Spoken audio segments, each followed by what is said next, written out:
And a guy who knows a little bit about Washington, D.C. to join us this morning is Bill Bennett, Fox News contributor, former education secretary under Ronald Reagan. The big kahuna. The big dog, absolutely. And you've got a new book that we're going to get to, Bill, for sure. But we want first to get your reaction to Ed's favorite socialist, Alexandria Ocasio Cortez from the Bronx. Now, she was elected by challenging a sitting Democratic congressman.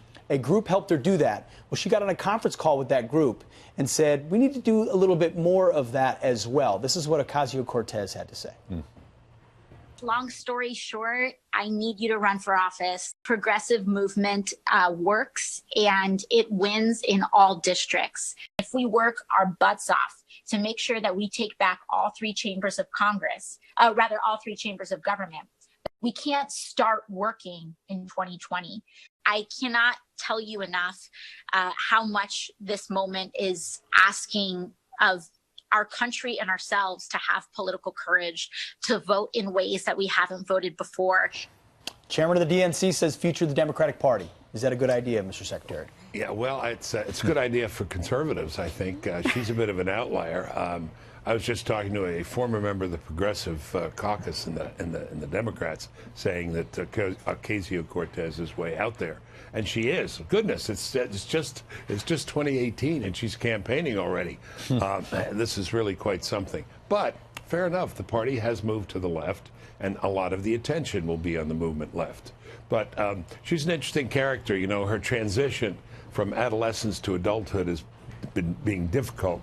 The demonstration in Nancy Pelosi's office, you know, why have legislation when you can have a demonstration? It's more fun. You meet people, there's a party afterwards, you know. So she's making transition, but she'll continue to attract a lot of attention. You know, Bill, Justice Sotomayor had some interesting words to say about Justice Kavanaugh. I want you to take a listen, and then I want to get your reaction. The 9 of us are now a family. And we're a family with each of us our own burdens and our own obligations to others. But this is our work family. And it's just as important as our personal family. We probably spend more time with each other than most justices spend who have spouses with their spouses. You know, I commend her for this, but wasn't it just a second ago that everyone on the left was trying to ruin Kavanaugh's entire life and reputation? Yeah, now, to be fair, the court wasn't part of that. Right. I remember learning in law school this statement of an ideal statement. The Supreme Court is a teacher in a vital national seminar. They like to think of themselves as teachers in a vital national seminar, and they meet often, seminar-like, and they do come out with their opinions, which are often more august, more majestic than the usual political stuff. However, politics does enter in on the court. As you all know, they don't do it raw. They marinate it, they season it, they bake it. It comes out looking more respectable and intellectual. But fair enough. Look, this is like living in a submarine. These people live in an enclosed space for long periods of time. There's just 9 of them. They have to get along. That's a necessity.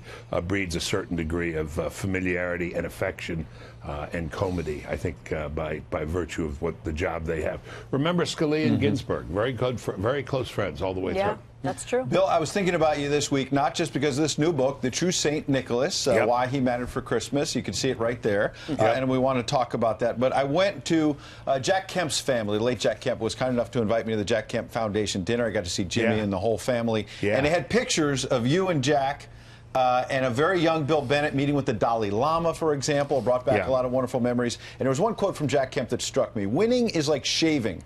You got to do it every single day or you look like a bum. Yeah, that's directed to those of us in the line, you know, who aren't the quarterbacks from California. Do you know when we went to meet the Dalai Lama, I said to Jack, how do I address him? I've never met him. He said, watch me. I said, oh no, it passed through my head. He opened the door and Jack said, hello, Dolly. That was Jack. That's amazing. That's my man. That's my man. Well, if you would, tell us about the new book, though. It's a great concept, The True St. Nicholas. Yes, sir. Yes, indeed. The True St. Nicholas. Yeah, I, like a lot of people, thought the expression St. Nick was just shorthand for Santa Claus. Well, it's shorthand for St. Nicholas, who is the real ancestor, the real progenitor here of what became Santa Claus, who became Santa Claus. He was a bishop of the Catholic Church, born in 280 A.D., Very interesting history. Let me tell you one quick story. He inherited some money, and there was a man in town, very poor. He had 3 daughters, and none of the daughters had enough money for a dowry. So he took pity on them, and one night he came and had some gold coins and put them in a bag and threw them through the window. Legend has it they fell in a stocking. Okay, there you go. Back in around 300, he did this for the other 2 daughters as well. The irony is, this guy, this Nicholas, who became Saint Nicholas, Bishop Nicholas, wanted anonymity. Yet he became, ironically, the world's famous gift giver. This is his story from the year 300 up to the 21st century, and it's a great story. He was the most popular saint for quite a while, and he has a lot to teach. It's a story behind Christmas and under Christmas that I think people don't know. It's underappreciated. He's quite a guy. Wow, well, thank you. That sounds fascinating. I love it. Well-timed. The true Saint Nicholas, why he mattered to Christmas and why his story is worth knowing now. We covered a lot of books. I don't buy them all. I think I'm going to buy this one. You better have bought mine. Cool. Sounds like I bought it tonight. I'm a Fox News contributor. This is not a book bashing liberals. Come on, give Oh, me a break. there you go. That's fantastic. Thanks, All right, Bill. Thanks for coming in. Thank you, sir. Appreciate it. Thank you.